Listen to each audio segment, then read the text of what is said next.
बिहार में चुनावी जंग समाप्त हो चुका और एनडीए ने प्रचंड जीत हासिल की है और इस सरकार के बनने के बाद बिहार के मुख्यमंत्री नीतीश कुमार ने जो 2 दशकों से गृह विभाग खुद के पास रखा था, आखिरकार उसे सम्राट चौधरी को देने का काम किया। और जैसे ही गृह विभाग सम्राट चौधरी के पाले में आई, लगातार सम्राट चौधरी ये हुंकार भरने लगे कि अब अपराधियों की खैर नहीं रहेगी। वहीं दूसरी छोर पे विजय सिन्हा ने साफ तौर पे मीडिया से बात करते हुए कहा था कि अब सैलाब आएगा, यानी बालू माफिया और जमीन माफिया और अपराधियों को ठिकाना सलाखों के पीछे होगा। लगातार सम्राट चौधरी गृह मंत्री बनने के बाद अपराधियों को खुले तौर पे चेतावनी दे रहे थे, लेकिन अब सम्राट चौधरी के जो तमाम दावे हैं वो टाइम फिस हो गए, क्योंकि एक बार फिर से पूरे बिहार में अपराधियों की तूती बोलने लगी है और बिहार में विधि व्यवस्था को लेके अब तेजस्वी यादव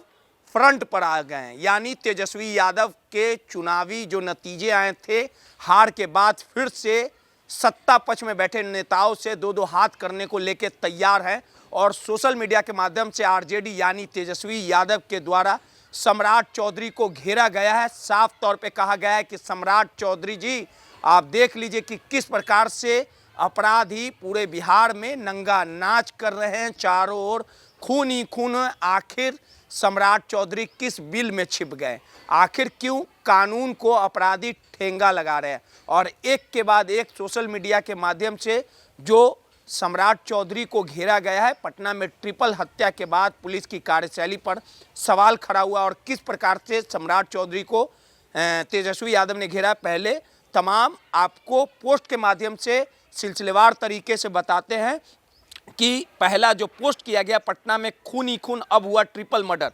अपराधियों ने कानून व्यवस्था का बजाया, घंटा भर बोले गृह मंत्री का मुंह लटका। भागलपुर में 4 से 5 दर्जन मोदी समर्थक सम्राट अपराधियों ने मंगलरात समझ बारात पर किया हमला। अनेक घायल बारातियों से जेवरात, गहने और पैसे लूटे। महिलाओं के साथ छेड़खानी की। मोदी है तो मुमकिन है, बोल दूल्हा जान बचाकर भागा। ये तमाम पोस्ट जो हैं वो आरजेडी की ओर से यानी तेजस्वी यादव की ओर से किए गए। रोहतास में 3 लोगों की मौत।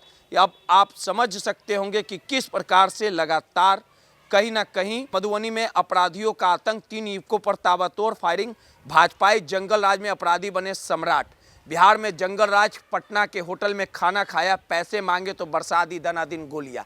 अब आप समझ सकते होंगे कि किस प्रकार से लगातार आरजेडी ने साफ तौर पे कहा है कि अब अपराधी सम्राट बन चुके हैं। खुलेआम अपराधी अब सक्रिय हो गए हैं, चारों तरफ ताबड़तोड़ फायरिंग की जा रही है, हत्याएं हो रही है। और कहीं ना कहीं जो सम्राट चौधरी ये दावा करते थे, बाजुओं की ताकत की हवाला देते थे, कहते थे कि अपराधियों का ठिकाना सलाखों के पीछे होगा, लेकिन एक बार फिर से सम्राट चौधरी, नीतीश कुमार और विजय सिन्हा और पूरे भाजपा एनडीए से दो हाथ करने को चुनावी मैदान में के बाद और आखिरकार सड़क पे तेजस्वी यादव उतर गए हैं। और तेजस्वी यादव ने कहा कि जनता के वाजिब हक के लिए हम इन भाजपाइयों से यानी एनडीए से लड़ते रहेंगे, चाहे फ्रंट पे सम्राट हो या नीतीश। सहयोगी अनिल के साथ रोहित यादव, माईपीडीए समाचार, पटना।